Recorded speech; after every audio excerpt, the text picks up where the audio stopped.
حضرت امام بدرالدین عینی رحمہ تعالی نے عمدۃ القاری شرح بخاری میں یہ لکھا ہے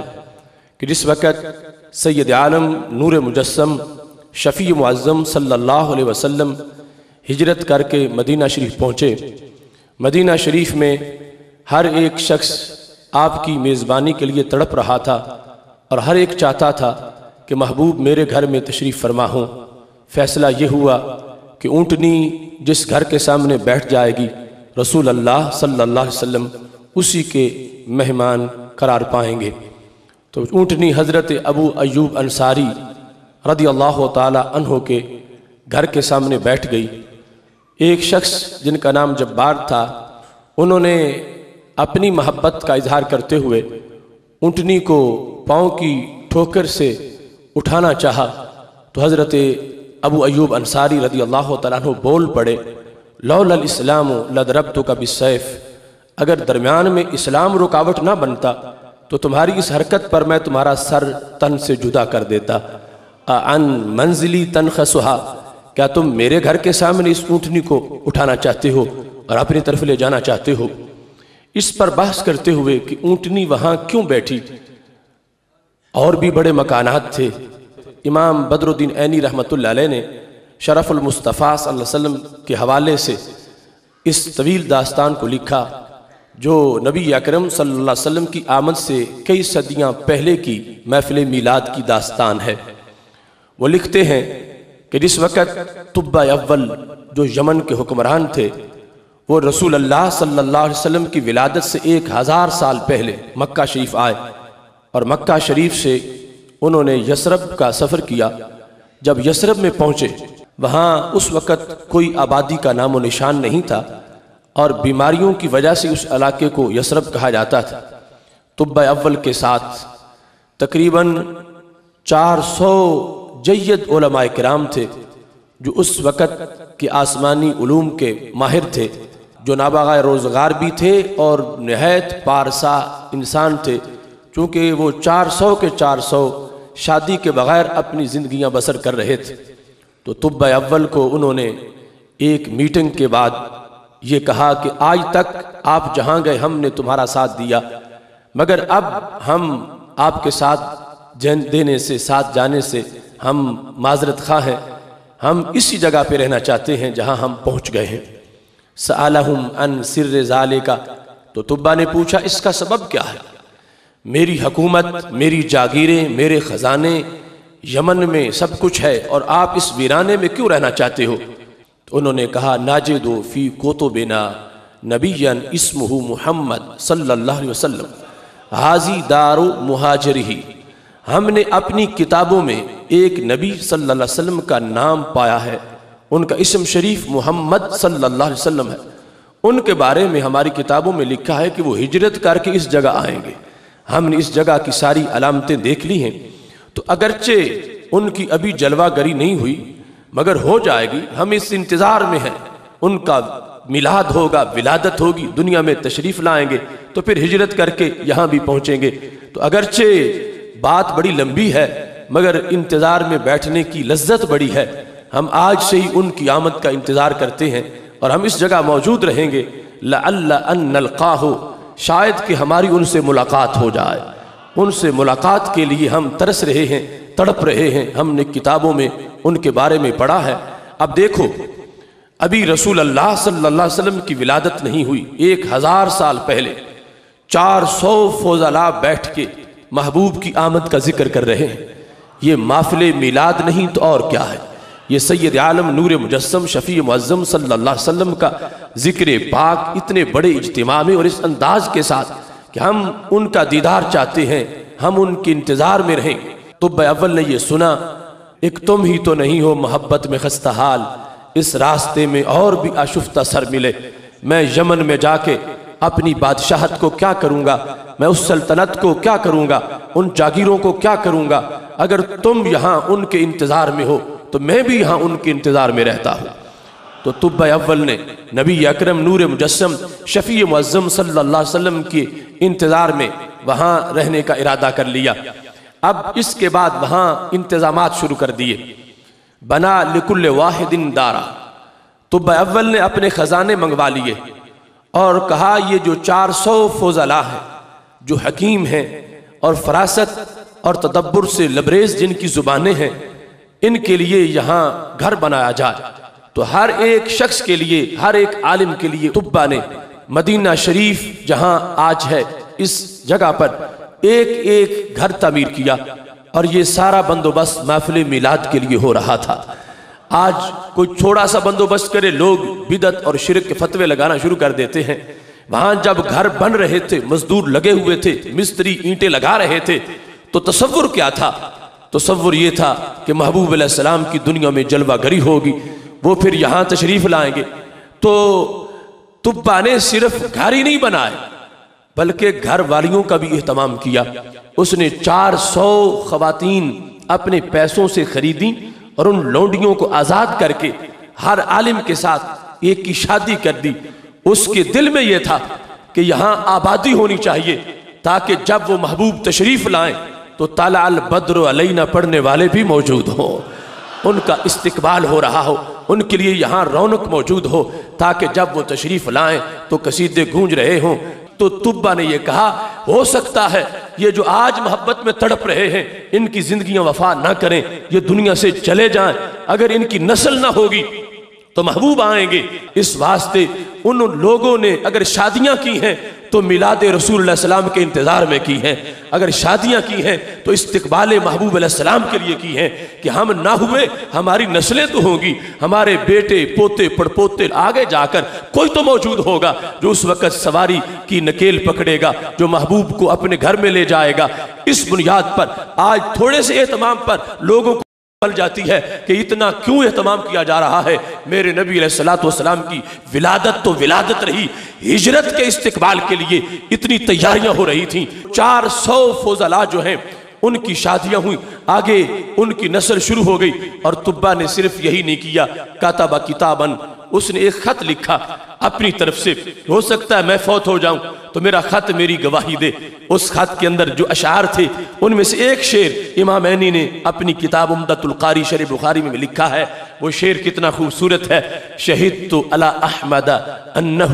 رسول من اللہ بارئ النسام، میں یہ گواہی دیتا ہوں حضرت احمد علیہ السلام پر کہ وہ اللہ کے رسول ہیں، وہ اللہ جو روحوں کو پیدا کرنے والا ہے۔ شہدت علی احمد انہ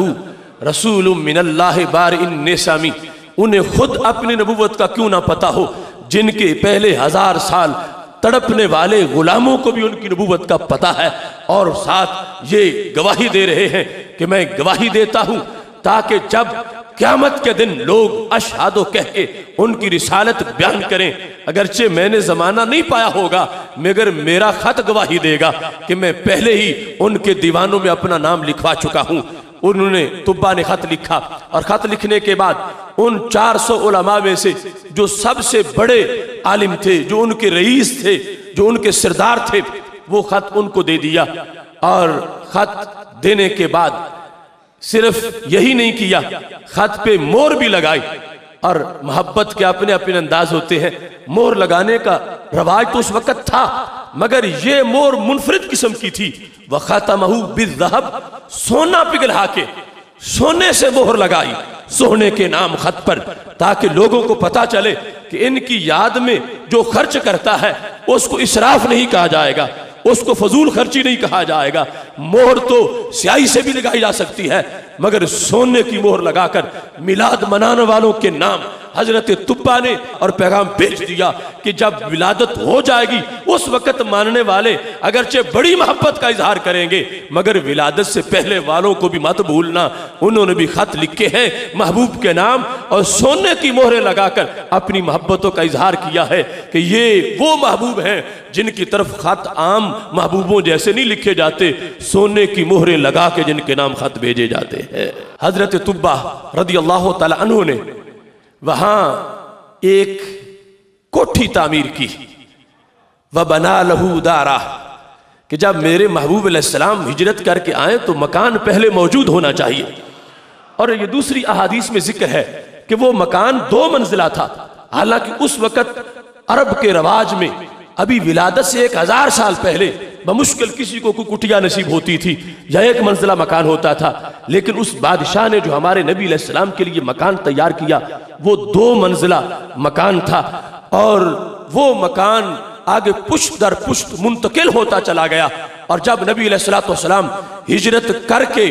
پہنچے مدینہ شریف تو اس وقت وہ مکان حضرت ابو ایوب انصاری رضی اللہ تعالیٰ عنہ کے پاس موجود تھا۔ تو پتہ چلا، امام عینی کہنے لگے اونٹنی بلا وجہ نہیں بیٹھی، اونٹنی کے پیچھے پورا فلسفہ ہے۔ اور امام عینی کا یہ جملہ آج کے لوگوں کو دعوت فکر دے رہا ہے جو میرے نبی علیہ السلام کے علم کو ناپنے تولنے کی کوشش کرتے ہیں۔ وہ جانور محبوب کی اونٹنی کے علم کو تو دیکھ لے۔ تو سرکار نے لوگوں کا دل بھی رکھا کہ میں خود فیصلہ نہیں کرتا، لیکن جس نے 1000 سال پہلے محبت کا اظہار کیا تھا یقیناً وہ زیادہ مستحق ہے کہ میں اس مکان میں آج اپنے آپ کو لے جاؤں۔ اور یہ بات منتقل ہو گئی اونٹنی کے دل میں، سارے تڑپ رہے ہیں کہ محبوب کی اونٹنی ہمارے گھر کے سامنے بیٹھ جائے، مگر اونٹنی وہاں بیٹھی جہاں اس کو بٹھانے والے نے بٹھا دیا تھا۔ سید عالم نور مجسم شفیع معظم صلی اللہ علیہ وسلم کی آمد کے لیے کتنے اہتمام ہوئے، کتنے بندوبست ہوئے کہ بادشاہ نے وہ مکان بھی پہلے بنا دیا، خط بھی بھیج دیا تاکہ محبوب علیہ السلام کی جلوہ گری ہو تو میری گواہی محبوب کے سامنے پیش کر دی جائے۔ کہ حضرت طبہ نے گھر بھی بنا دیا اور خط بھی لکھ دیا۔ اب جس وقت اونٹنی بیٹھ گئی محبوب علیہ السلام کے اس گھر کے سامنے جو حضرت طبہ نے تعمیر کیا تھا، اب جس کے پاس خط تھا وہ شخص بھی جس کے پاس خط آگے نسل در نسل پہنچا تھا، چونکہ جس بڑے عالم کو خط دیا تھا وہ فوت ہو گئے، ان کے بیٹے فوت ہو گئے، پوتے فوت ہو گئے، پڑپوتے فوت ہو گئے، اور خط آگے منتقل ہوتا رہا۔ اب جب محبوب علیہ السلام تشریف فرما ہو گئے تو وہ شخص جس کے پاس اس وقت خط تھا حضرت طبہ کا، تو محبوب علیہ السلام کے سامنے وہ شخص آیا، نام اس کا ابو لیلہ تھا۔ جب وہ ابو لیلہ میرے نبی علیہ السلام کے سامنے ہوئے، ابھی ابو لیلہ کی سرکار سے پہلے ملاقات نہیں ہوئی، ابو لیلہ کو یہ پتہ نہیں ہے کہ وہ کون ہے نبی حضرت محمد مصطفیٰ صلی اللہ علیہ وسلم کہ جن کے شوق میں آج گلی کوچوں میں دھوم مچی ہوئی ہے۔ وہ سامنے ہوا، فلما راہو، جب ہمارے نبی علیہ السلام نے اسے دیکھا تو فوراً فرمایا انت ابو لیلہ ومعک کتاب طبہ، بولا تم ابو لیلہ ہو اور تمہاری جیب میں میرا خط موجود ہے۔ حضرت ابو لیلہ حیران رہ گئے کہ ابھی میں نے نہ اپنا تعارف کروایا ہے نہ میں ان کو جانتا ہوں، یہ شخص مجھے دیکھتے ہی اتنا علم ہے، اتنے ان کے پاس دور سے دیکھنے والی آنکھیں ہیں، چلو کسی کے نام کا پتہ ہو مگر دیکھا نہ ہو کہ فلاں کا یہ نام ہے، تو نام سے بھی بندے کا پتہ نہیں چلتا جب تک کہ کوئی نہ بتائے کہ فلاں نام والا آ گیا ہے۔ انہیں میرا نام بھی پتہ ہے اور انہیں پتہ ہے کہ جس کا یہ نام ہے وہ یہ انسان ہے، انہیں میری جیب کا بھی پتہ ہے، جیب میں جو خط ہے اس کا بھی پتہ ہے، اور خط میں جو لکھا ہے اشہد علی احمد انہو رسول من اللہ بار نسامی، جو حضرت طبہ کی طرف عہد محبت ہے اس کا بھی ان کو پتہ ہے۔ تو ابو لیلہ نے پوچھا من انتا، تم بتاؤ تم کون ہو، تعارف کیا ہے؟ فرما آنا محمد صلی اللہ علیہ وسلم، میں حضرت محمد مصطفیٰ علیہ السلام ہوں، ہاتھ الکتاب، فرما تم میرا خط بہر نکالو۔ تو خط جب پیش کیا گیا تو اس میں وہی شعر لکھا ہوا ہے اشہد علی احمد انہو رسول من اللہ بار نسامی، ایک شعر نہیں پورا قصیدہ لکھا ہوا ہے۔ اور حضرت طبہ نے اپنی محبتوں کا اظہار کیا ہے کہ محبوب تمہارے انتظار میں میری روح نکل رہی ہے، میں دنیا سے جا رہا ہوں مگر قیامت کے دن میری لاج رکھ لینا، مجھے کافروں میں شمار نہ کرنا، میں دل پگھلا کے تم سے پیار کر رہا ہوں۔ سرکار دو عالم نور مجسم شفیع معظم صلی اللہ علیہ وسلم کو جب وہ خط پیش کیا گیا فرما مرحبا بطبہ الاخ الصالح، اے طبہ میں تیرے خط کو خوش آمدید کہتا ہوں۔ مرحبا کہہ کر 3 مرتبہ میرے نبی علیہ السلام نے اس خط کو پکڑا اور خوش آمدید اور مرحبا کہا اور اپنے صحابہ پر بعد میں واضح کر دیا، فرما لا تسبوا طبہ، فرما کوئی بندہ طبہ کو گالی مت دے، اس واسطے کہ اس نے مجھ پر ایمان کا اعلان کیا تھا۔ طبہ کی بات اور ہے، اس نے میری آمد سے 1000 سال پہلے میرا میلاد منایا، اس نے اتنا اہتمام کیا، اس شخص نے اس انداز میں اس چیز کو واضح کیا۔ اس بنیاد پر سید عالم نور مجسم شفیع معظم صلی اللہ علیہ وسلم باخبر ہیں کہ کون میری محبت میں کھل کے پھول بنا ہے اور کون جو ہے وہ راکھ ہو چکا ہے بغض میں. وہ جانتے ہیں کہ کون میری آمد پر خوش ہے اور کون گھروں کو سجا کے بیٹھا ہے اور کس کی ہاں صف ماتم ہے. یہ جو پہلے کے احوال ہیں، ابھی ولادت نہیں ہوئی تھی اس وقت کی محفل میلاد اتنی بڑی ہے اور اہتمام اتنا بڑا ہے. آج ہم 400 دیگ پکائیں تو یہ بہت اظہار محبت ہوگا، مگر طبا نے تو 400 گھر بنائے، 400 گھر آباد کیے، اس لیے کہ یہ وہ جگہ ہے جہاں میرے محبوب ہجرت کر کے جلوہ گر ہونے والے ہیں.